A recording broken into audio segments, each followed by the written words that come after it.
आखिर वो कौन था जो नरेंद्र मोदी को संघ से निकालकर भाजपा में लाया था? राष्ट्रीय स्वयंसेवक संघ के कार्यकर्ता रहे नरेंद्र मोदी आखिर बीजेपी में आए कैसे और कैसे वो बीजेपी में आकर गुजरात इकाई के संगठन सचिव से देश के प्रधानमंत्री बने। नरेंद्र मोदी के जन्मदिन पर बात इसी कहानी की। नमस्कार, मैं हूं अविनाश और आप देख रहे हैं अनकट। नरेंद्र मोदी को उनके पिता दामोदर दास मोदी बचपन में कुमार कहकर ही बुलाते थे। अब कुमार या यूं कहें कि नरेंद्र मोदी के प्रधानमंत्री बनने के बाद उनके बचपन की तमाम कहानियों पर खूब बातें हुई हैं, मगरमच्छ पकड़ने से लेकर चाय बेचने तक की। 17 साल की उम्र में घर छोड़ने से लेकर हिमालय में बिताए उनके वक्त की, संघ की दीक्षा से लेकर इमरजेंसी में वेश बदलकर सरकारी अधिकारियों को चकमा देने की। लेकिन नरेंद्र मोदी संघ से निकलकर बीजेपी में कैसे आए, इसकी कहानी दिलचस्प है। दरअसल हुआ यूं था कि नरेंद्र मोदी 5वीं क्लास से ही संघ की शाखा में जाने लगे थे, लेकिन यह संघ में उनकी औपचारिक दीक्षा नहीं थी।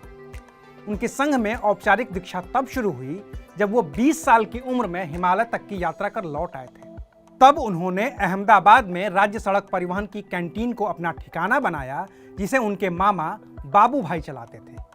वहीं नरेंद्र मोदी की मुलाकात जनसंघ के नेता और कंकरिया वार्ड के महासचिव अंबालाल कोष्टी से हुई, जो तब गुजरात में सरकारी बसों के बढ़े किराए का विरोध कर रहे थे। नरेंद्र मोदी को देखकर अंबालाल कोष्टी ने अपने महासचिव का पद नरेंद्र मोदी को ऑफर कर दिया। उन्होंने इसे स्वीकार भी कर लिया। अगले ही साल अहमदाबाद में ही नरेंद्र मोदी की मुलाकात संघ के प्रांत प्रचारक लक्ष्मण राव इनामदार से हुई, जिन्हें वकील साहब के नाम से जाना जाता था। नरेंद्र मोदी का अहमदाबाद आने का शुरुआती मकसद भी यही था कि उनकी मुलाकात वकील साहब से हो सके। वकील साहब से मुलाकात के बाद नरेंद्र मोदी का ठिकाना स्टेट ट्रांसपोर्ट की कैंटीन से संघ के मुख्यालय हेडगेवार भवन में ट्रांसफर हो गया। 1 साल के अंदर ही नरेंद्र मोदी राष्ट्रीय स्वयंसेवक संघ के पूर्णकालिक प्रचारक बन गए। 1973 में नरेंद्र मोदी ने ऑफिसर्स ट्रेनिंग कैंप यानी कि ओटीसी का पहला और 1974 में दूसरा साल पूरा किया था। इमरजेंसी लगने की वजह से ओटीसी का तीसरा और आखिरी साल नरेंद्र मोदी ने साल 1978 में पूरा किया। 3 साल ओटीसी के बाद नरेंद्र मोदी संघ के पूर्णकालिक प्रचारक बनने की सारी अर्हताओं को पूरा कर चुके थे। यही वो दौर था जब केंद्र में जनता पार्टी की सरकार थी और जनसंघ भी उसका एक हिस्सा था। 1980 में जनता पार्टी की असफलता और इंदिरा गांधी की राष्ट्रीय राजनीति में वापसी ने जनसंघ को बीजेपी बनने पर मजबूर कर दिया था। डारजी फॉर्मूले पर चलते हुए इंदिरा गांधी ने गुजरात में खाम यानी कि क्षत्रिय, हरिजन, आदिवासी और मुस्लिम गठजोड़ का रास्ता अपनाया था। लेकिन इसमें करीब 20% की आबादी वाला पटेल समुदाय पूरी तरह से दरकिनार हो गया था। माधव सिंह सोलंकी और डारजी की वजह से 1980 में कांग्रेस गुजरात में बड़ी जीत दर्ज कर चुकी थी।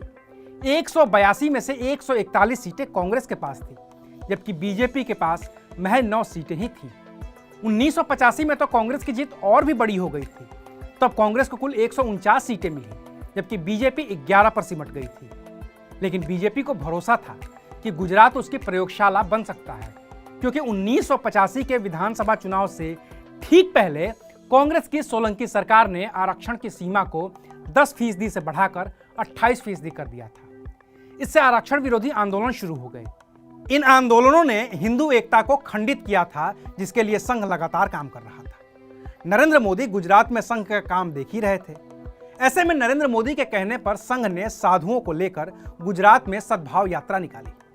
नतीजा यह हुआ कि अहमदाबाद, सूरत और राजकोट के नगर निगम चुनाव में बीजेपी को बड़ी जीत मिली और संघ ने इसका श्रेय दिया नरेंद्र मोदी को। तब तक साल 1986 आ गया था और लालकृष्ण आडवाणी भाजपा के राष्ट्रीय अध्यक्ष बन गए थे। ये वही वक्त था जब राजीव गांधी ने शाहबानों के मसले पर आए सुप्रीम कोर्ट के फैसले को संसद के जरिए कानून बनाकर पलट दिया था। बीजेपी ने इसे मौके की तरह भुनाया और कांग्रेस पर मुस्लिम तुष्टीकरण का आरोप लगाते हुए मोर्चा खोल दिया।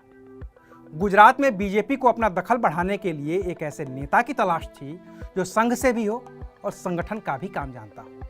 और इसके लिए गुजरात में संघ के संगठन सचिव रहे नाथाभाई झागदा ने नरेंद्र मोदी का नाम सुझाया। उन्होंने लालकृष्ण आडवाणी और अटल बिहारी वाजपेयी दोनों से ही नरेंद्र मोदी के बारे में विस्तार से बात की और अपनी जगह पर नरेंद्र मोदी को संघ की ओर से बीजेपी की बैठकों में भेजने लगे। और जब लालकृष्ण आडवाणी को गुजरात में बीजेपी का विस्तार करने की जरूरत पड़ी तो फिर नरेंद्र मोदी को उन्होंने बीजेपी में शामिल करवा दिया।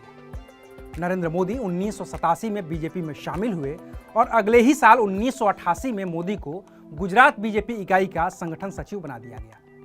इस बीच गुजरात में कांग्रेस अपना मुख्यमंत्री बदल चुकी थी और माधव सिंह सोलंकी की जगह अमर सिंह चौधरी गुजरात के मुख्यमंत्री बन चुके थे, जिन्होंने आरक्षण को 28% से घटाकर वापस 10% पर कर दिया था।